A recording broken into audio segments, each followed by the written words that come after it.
Welcome to Forward Focused. In each episode, we're helping you take one step toward becoming a more effective, well-rounded leader.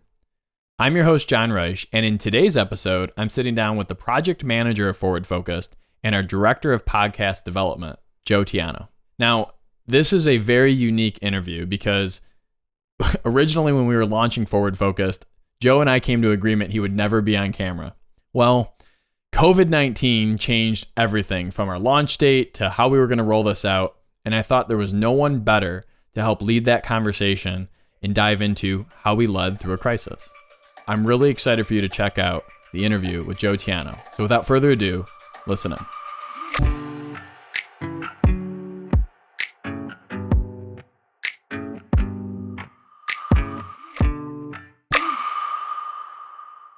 I am super excited to be here today, sitting down and having a conversation.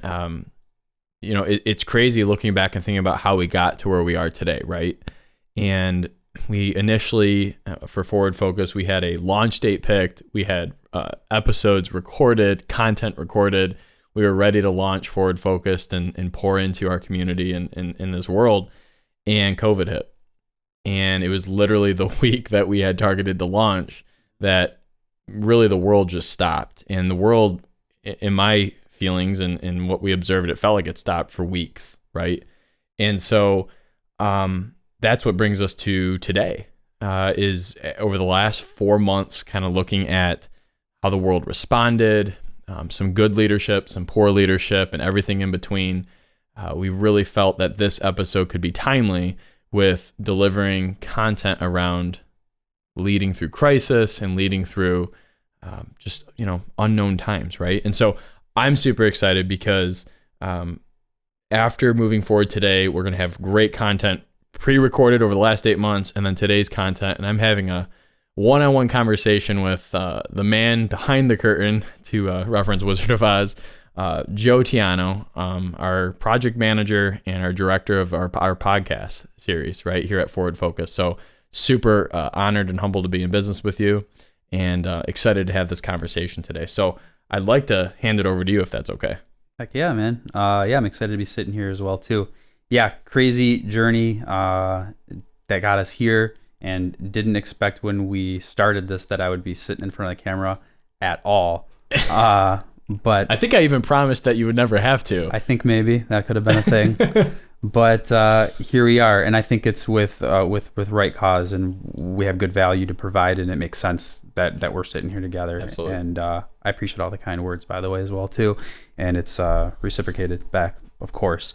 So let's jump right into this here and say this is going to be wrapped up around leadership in crisis, leadership in time of crisis. Let's start with sort of what does that actually mean, because I think for some people, it can be very different. Some people, it's getting out on the other side. Some of it's how to continue to thrive during it. Some of it's taking care of their team. Some of it is making sure that they stay, protect their bottom line. What does it actually mean? Well, I think first and foremost, it's acknowledging you're in one. If you really think back, and we're going to reference COVID a few times through this conversation just because it's so timely. And it applies in every crisis, okay? The first is acknowledging, are we in one, and what does that look like? And then how does that impact me personally, my family personally, and then my life, my business, right? So there's an acknowledgement factor, and it took some people a couple days, it took some people a couple weeks, it took some people a couple months, and some people still haven't acknowledged that we're truly in a crisis, right? The other thing that it really means is it exposes who you truly are. And we'll talk a little bit more about that later in specifics, but what I want to say around that topic right now is it exposes how you think. It exposes the way you communicate. It exposes the way you can succeed or drive success through your team or through your organization. And it exposes sort of where you draw a line in the sand in terms of, do you put people before profit, or is that just your tagline, right? I've seen organizations stand by not laying off employees, keeping them employed this entire time, regardless of production, and doing so because they didn't want to tax the system on an unemployment, and they wanted to create a relationship with employees that was long lasting, and kind of saying like, remember what we were able to do during that time. So I think crisis is about how you respond, and you're not defined in the moment of, wow, they made this mistake or they did this one thing. It's a series of responses and communication over a series of time. And that's what leadership through a crisis is. It's reminding people of the goal, but also encouraging them and saying, I'm here for you. I have your back. I care about you. And consistently showing up for them. And things may be rocking around, right? But you're that harbor that's keeping the boats as calm as possible during the storm that's, rocking against the docks and the piers and so forth. Does that make sense? Yeah, absolutely, man. And you mentioned sort of being there for your team. It showed that you wanted to keep your team protected through this process, and you put them first at the sacrifice of whatever that meant for you, right? Yeah. So supporting your team through this could be financially, which you did, and I think you did, and I'd love to hear about how you focused on that with KWL as well too, actually. But how do you support your team through it besides financially? Yeah. So at KWL, as an example, we did not unemploy anybody that wanted to stay employed. And to this day, we have not. So everyone was paid on time. We were able to actually prepay down some expenses and do some other things from a financial stance that this company, selling real estate, right? If we don't sell a house for 4 months, we keep everyone employed still. I mean, that's the healthy stance that this company's taken. And that's a testament to Keller Williams models. It's also a testament to us enacting and executing them and following that. But beyond that, it's simple phone calls. We had weekly discussions and conversations around your job secure. Here's what we can see to transition to a remote work. Here's what we can see and still be productive at home. And I was role modeling too something else. Our agents work so hard every day, and they couldn't show a home. The only way they can make money in real estate was taken away from them. Think about that. And so by calling my staff every week and my team, I then role modeled to, now you're going to call so many agents per week and check in on them. And so we implemented something called care calls. And those care calls are, how's your family? How are you? What training do you need? What are you struggling with? How can we help as a brokerage? So that's how you can show up, and it's completely free. It just takes time. It takes 5 minutes of, how you doing? Is there anything we can do better, and how can we support you? So I would add that is, if you're looking at beyond the bottom line, it's just truly checking in on your people and having a conversation about, how are you? So you mentioned communication is a big player here. Yeah. What are the biggest tips that you can give to a listener that, whether they're in a small organization that is, we're a handful of people that are running Forward Focus. Sure. Alternatively, you're running Keller Williams Lakeside, which is how big is this again? Well, there's over 400 people within our organization. Yeah. So over 400 people. So you have a good idea of what it looks like on a communication with a very small business currently, as well as that very different scale.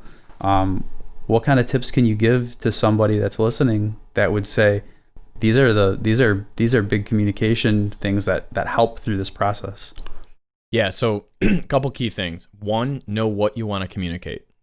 I think oftentimes leaders know they want to communicate. They just don't know what or how to do it. Right. So know what you're trying to communicate. An example, if you're saying bring a pen with purple colors to the next office meeting, say that. Don't beat around the bush and say, bring a writing utensil that has a color in the hues of blue to purple to lavender. I mean, sometimes we convolute and we confuse a message instead of just making it simple. Like, we're super excited for our special guest at our next meeting. Cannot wait to show you the golden nuggets that this guy has. For 10 minutes, we're going to interview him, blah, blah, blah, for your business. Also, it's very important, bring a white pen with purple on it. And so there's a hook there, there's a call to action, right, in the pen, but be very clear and concise. Number two, you can't over communicate. You can't over communicate. Now, I like that. if you're not clear and concise, you could over communicate because you're rambling. You can't over communicate in the sense of the cadence and the timing of it. Several leadership studies from John Maxwell and Jack Welch, who was CEO of General Electric for many years, they've said and cited that 7 times is the average amount of times that a leader needs to communicate to followers before the follower gets the message. 7 times.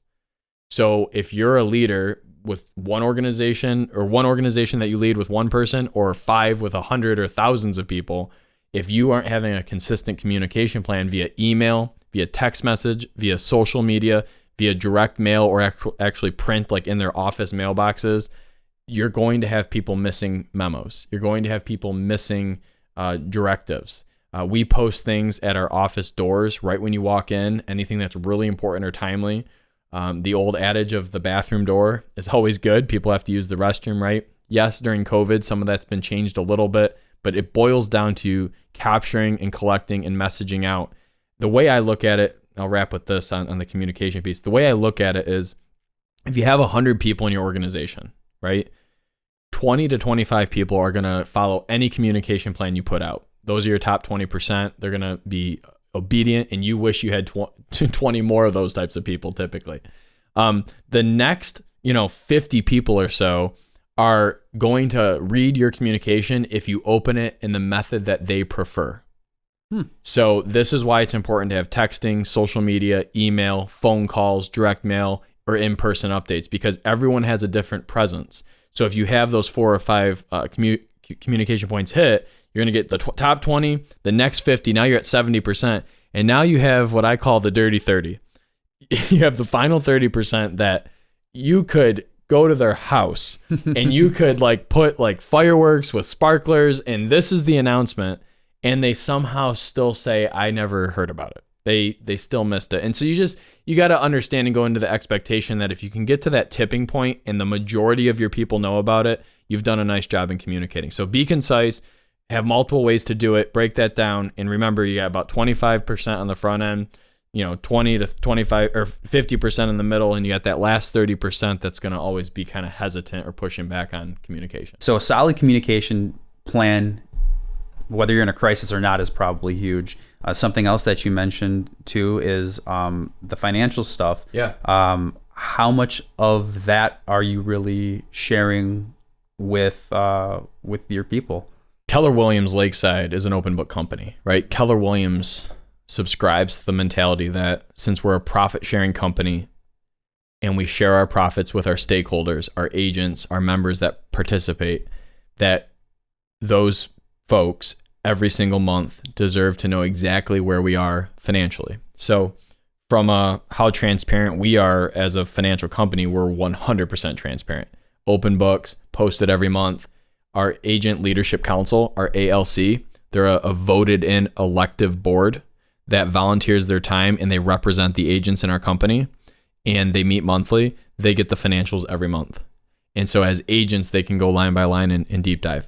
I digress. My point is when you're thinking about the transparency of that, be honest. If you can't make payroll, or if you can't even afford to pay your own taxes, if you're a small independent contractor, 1099, and you're just launching, you need to talk with your CPA. You need to have a real clear heart-to-heart conversation with yourself about, are you running a healthy business with a healthy bottom line that's reinvesting into the right things? And I think oftentimes it's easy to start a business during boom years. It's easy to start a business when everything's rocking and rolling. But when you have a pandemic like COVID-19 hit, I want you to visualize, it's like an asteroid hitting the earth.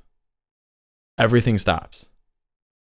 And if you are in a position where you were already weak in certain areas, that's going to just be magnified at a greater level right now. So be completely honest, have conversations with your CPA. If I'm a huge Dave Ramsey follower, you know that from all the times we talk. So my last kind of tip on that piece would be, whether it's personal or business, I would say both, you need to have a rainy day and emergency fund. And it needs to be a minimum of 3 months. And yes, in business, oftentimes I see businesses that can't go 30 days without revenue. And again, it takes time to build that up, but little sacrifices can really, they can hockey stick later. Well, you had said something on a phone call me and you had a while back. Actually, you mentioned it earlier in this talk too, which is a crisis equals exposure. Yeah. And it can be a multitude of different kind of things it's exposing, but one of them majorly is financial issues. If you're not a healthy company, this is going to showcase that, right? What kind of tools are there that can be helpful for making sure that you're healthy before a crisis hits, like safeguarding that stuff? Yeah, so it's kind of it reminds me of the Chinese proverb, right? Of best time to plant a tree is 20 years ago. The second best time is today, right? So if you're sitting during this COVID situation and you're not in a healthy financial standpoint, the best time to get healthy is right now. So there's a tool that I use with my coaching clients. It's called, and I learned it with Keller Williams, and it's called the KRONC Method. KRONC stands for KRONC. So if you want to get out a quick piece of paper, pause the podcast for a second and grab a pen and paper. You have keep, reduce, offset, negotiate, and completely cut. KRONC, right? So I'll run through a quick scenario. This is really simple, and we'll do a deep dive later on another episode where I'll actually walk through this. But so keep, you're going to pay your mortgage, you're going to pay your heating bill, you're going to pay your electricity, right? We'll do it from a personal standpoint, if that's okay. Yeah. Reduce. Do I really need that? Do I need Netflix, Disney Plus, and Hulu? Can I make coffee at home now instead of stopping through the drive-through? Offset. Well, you know what? I'm going to cut Disney Plus. I'm going to cut Hulu, but I am going to increase my Netflix subscriptions by one more subscriber. So it's going to kind of be a wash. I'm going to save some money here, but increase my Netflix, but I want more expansive. I want to be able to use my Netflix more and more consistently. Maybe you're going to cut cable, for example, but then increase Netflix. So you're offsetting, but long-term, it might be something that's a little bit more in your control. Maybe it's easier to get out of a Netflix contract than it would be with Comcast. Negotiate. You're hopping on the phones and you're talking with different people. You're saying to your loan officers, hey, if I refinance right now and we close on the 15th of the month, that's 6 weeks without a mortgage payment. So that I buy myself 6 more weeks without having to come out of pocket because I closed after the 15th. Or maybe you're talking about, with your financial advisor or your CPA about, hey, can I wait on paying certain taxes, right? Can I get forgiven on certain taxes? Things like that. Maybe here's another one that I really love. Maybe instead of hiring your landscaping company and they charge a certain rate per month, you hire your cousin who is just laid off maybe, and you pay him 60% of what you were paying. Win-win, right? You're negotiating, and that might be a long-term savings that you can continue. And then cutting is just simple, right? Do I really need that wine subscription to my favorite winery? Probably not. Do I really need 3 subscription services? So you can look at all of those areas and decide where you're really going to cut and what you're going to cut out. So long-term, you actually start to save some money. Great conversation to have with your spouse. Great conversation to have with your family. And what a powerful tool to have with your leadership team if you have a organization that's growing and you have key people that are looking to you for guidance. This KRONC method is something that I did with our team, and I had different people text me saying, I saved $800 a month.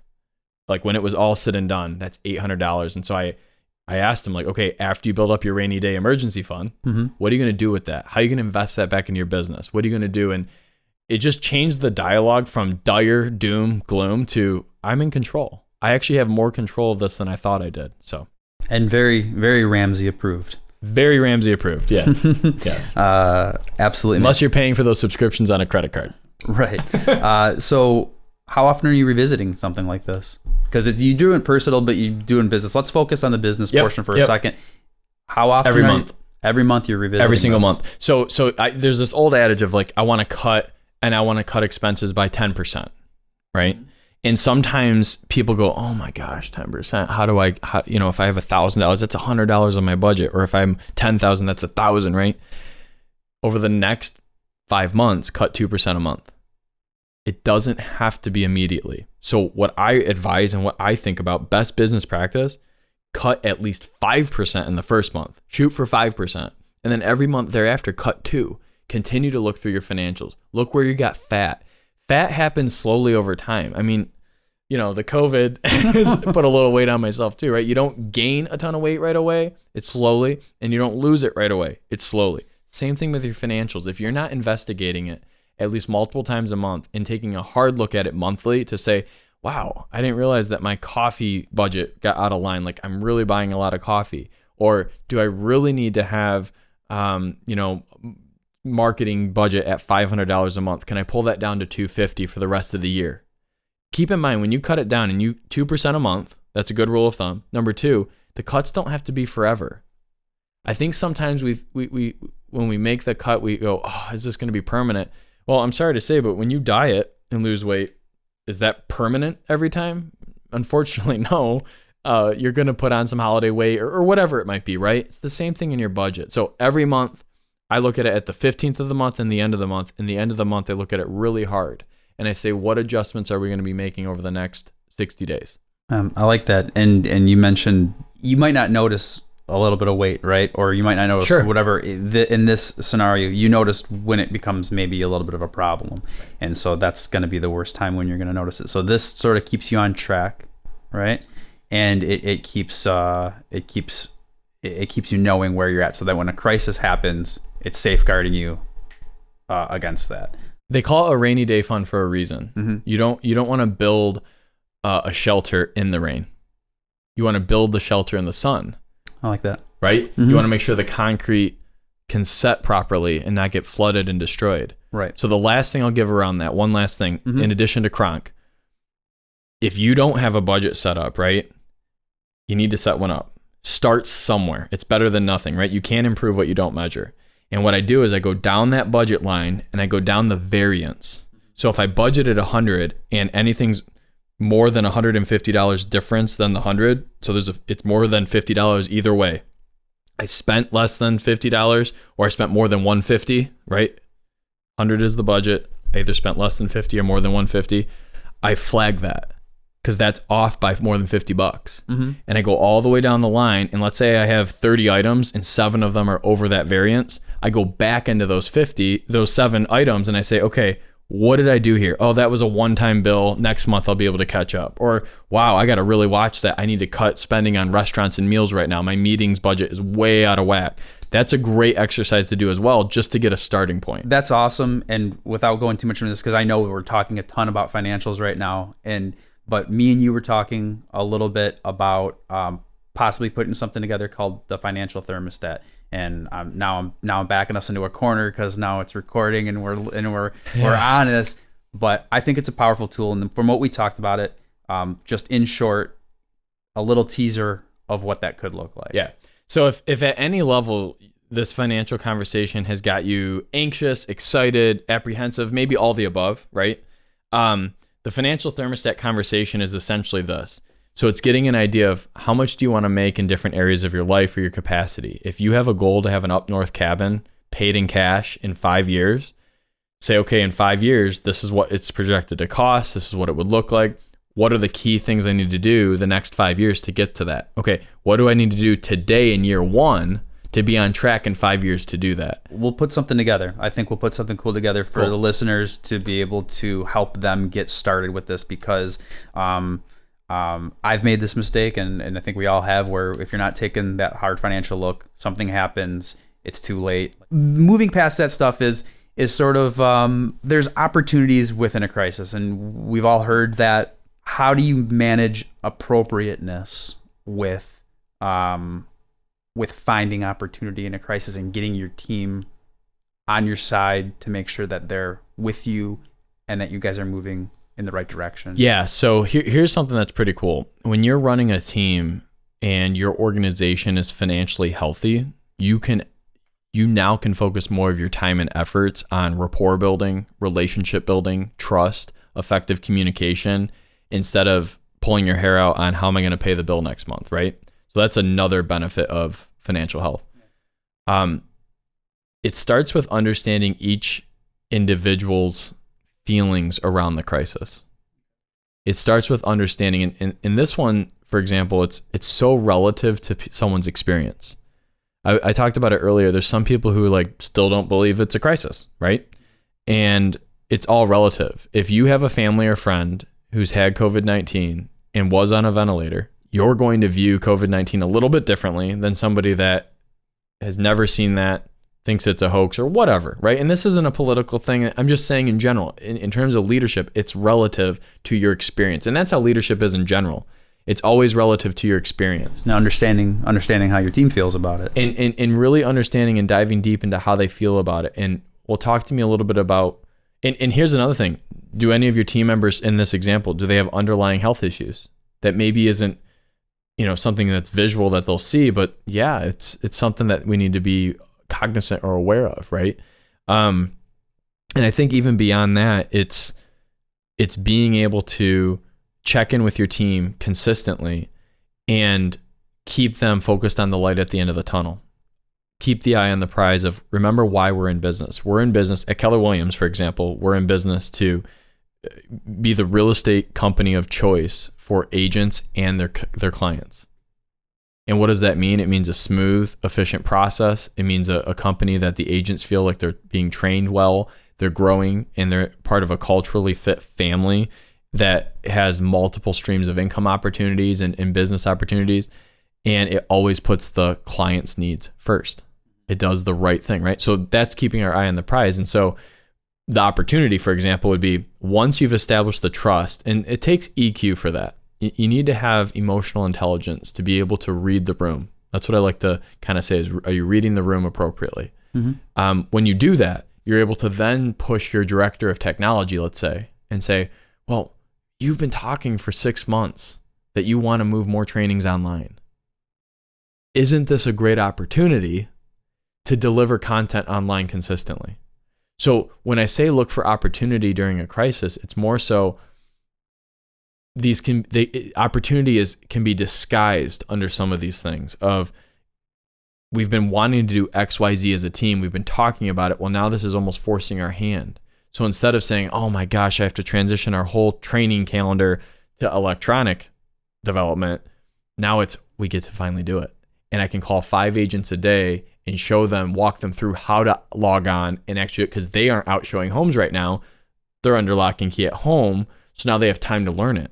So there's always a silver lining. And I'm not saying that, there was people on my team that did or didn't want to do that, or again, I'm just giving that specific example of, this crisis turned into an opportunity, because the consumer, the client, is going to drive what works, right? What they want, what they're looking for. And during this, people have wanted to remain in their home and remain safe while still moving on in their life. You're in real estate photography.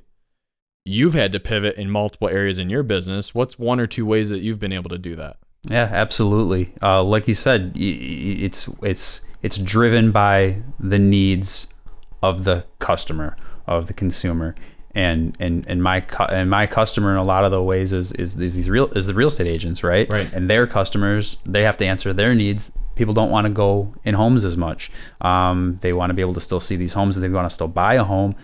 So I got a little bit into 360 tours, 3D tours. Nice.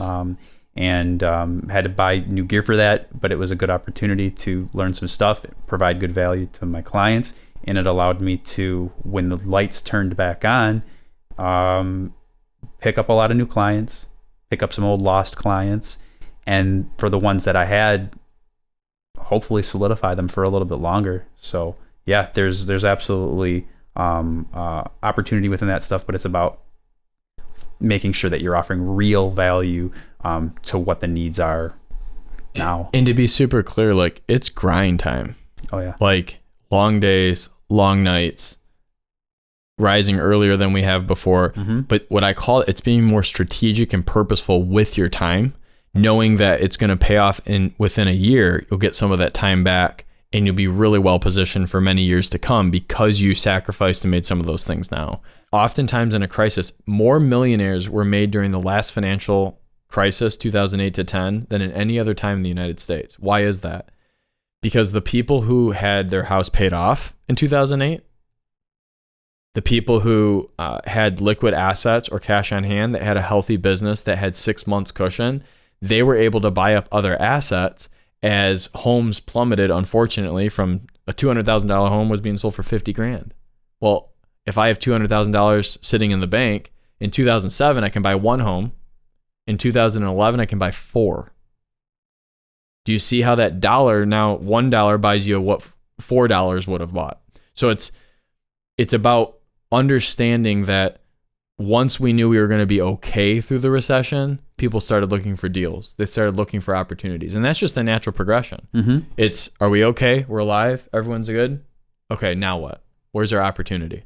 And the biggest thing I heard from the beginning portion of that would have been communication. And it almost kind of feels like the financial thing that we spoke about earlier, which is like, be doing it ahead of time. Have an idea of your financial, right? With people and your people in your organization, it's have a thermostat on your people, be communicating, have these things in line, because then finding opportunities, let's say in crisis, those things are helping you stay authentic, stay appropriate, and know your team and know how to respond accordingly. And then you can work together to find the correct opportunities for everybody, right? Right. I love that. Yeah. I mean, I'll summarize it with this.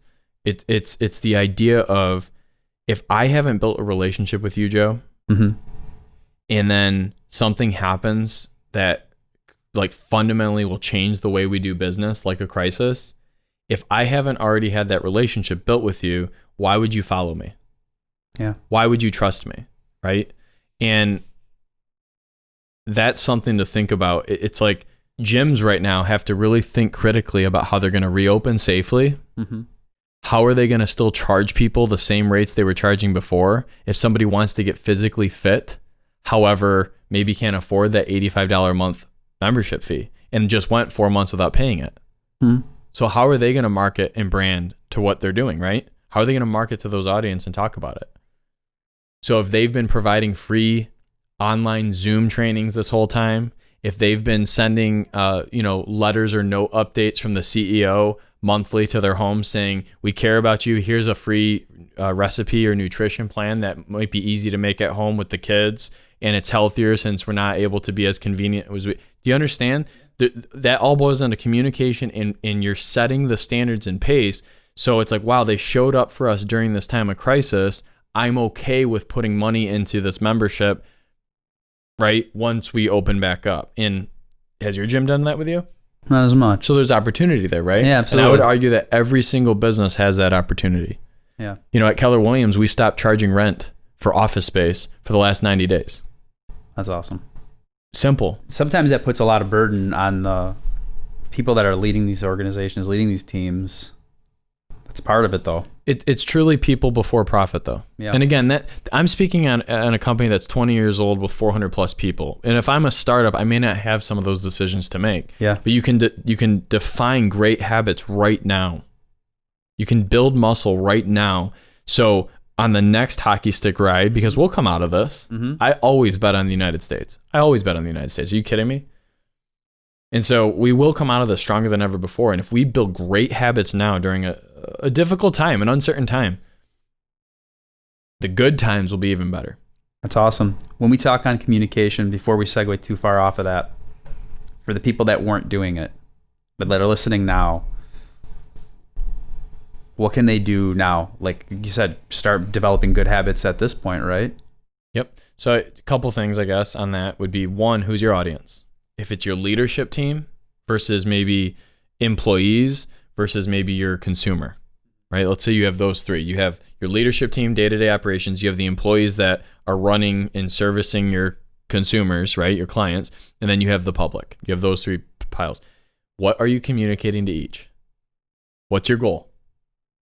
And do you have a marketing plan in place that understands the message and the timing of what you're trying to say? So with the employees, for example, you may have the 5 approaches. I'm going to update them via text, social media, email, what we talked about, right? For your leadership team specifically, your core group, this is going to be 3 to 5 people running your organization. You need to have your KPIs, key performance indicators. You have leading and lagging indicators. So think when you're driving down in the car, you have the windshield that you look through, right? That's your leading. You see what's coming. You see what's on the road ahead. Then you also have your side mirrors and rear view mirror. Well, that's your lagging indicators. That's what's behind you. That's what you just experienced. You need both to drive safely, don't you? If you're stopped at a red light and you notice that there's no one else coming, that you're leading, and it's all clear, and then you look behind you and you see someone coming on your tail really, really quickly, because you checked your leading indicators and lagging indicators, you can pull out safely or get away safely so you don't get rear-ended. So important in an organization to understand that. So what are your leading and lagging? The example I'll give in real estate, very simple. Leading indicators, listings taken. Every time we sign a listing for a seller to sell their home, that's future business. That's future revenue when it sells. Closed units, what we just closed in a month, is lagging. How did we do last month? How did we do last week? Well, how many homes did we sell? How many did we close on? I love it, man. So let's close it out. Let's talk about what Forward Focus has coming up in upcoming episodes, the future, what it's looking like for people that are listening. Right on. Yeah. I am so excited. I just can't help by smiling. Sidebar. If you find yourself not having the energy and passion around what you're doing every day and looking in the mirror going, I'm living with a purpose and I'm driving forward, I really encourage you to reach out to us at Forward Focus. I would be honored to earn the right to have a conversation with you, just around finding that purpose, finding that why. That's a sidebar. Forward Focused is my purpose. It's my why. What I'm excited about with Forward Focus is two things, specifically. Number one, finally launching. We've rolled this back 8 months, right? If you go back to like last September, October, we first sat down, had the conversations. We started filming end of the year. We were ready for a March launch, and we did the right thing by delaying until July, August. And so I'm excited to launch because what we have coming up is several interviews that we've already done. I think this is our fifth interview, fifth or sixth. And so what I'm excited about is there are leaders from all types of industries, right? Not just real estate, who have really done a great job in sharing with us at Forward Focus their vision, their passion, what they've learned, lessons they've learned, and mistakes they've made. And one of the tools specifically, I'll just tease, I guess, is the SWOT analysis, right? And looking at strengths, weaknesses, opportunities, and threats in your organizational industry, whether that's, geographically tied to it, or if it's, our global scale that we're on, what are our areas of opportunity in every one of those four. So that was a great interview, and we have several more that we've done. And then more specifically, I mean, you teased it and you already talked about it, this financial thermostat and really getting right on the financials. So I'm excited. I'm pumped for it.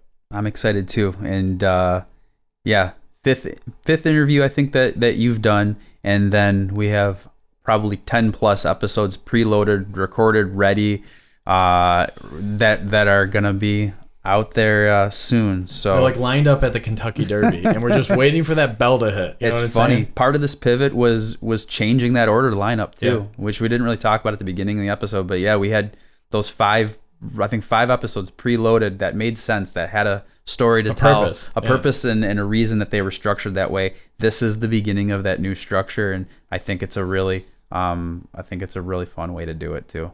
Yeah. Well, I know earlier you said on the podcast that, you really respected my words and who I am as a leader, but it's Mutual Admiration Society. So looking forward to onward and upward. Me too, man. I'm excited to keep rocking. All right. Well, that's a wrap. Cool. Thanks. Thank you. So once again, I want to say thank you to Joe Tiano for stepping into the limelight on camera and facilitating a conversation around leading in a crisis. I'm really thankful for your leadership, Joe. If you found value in today's content, be sure to subscribe so you never miss a lesson to be the leader you deserve to be. Until next time, lead on.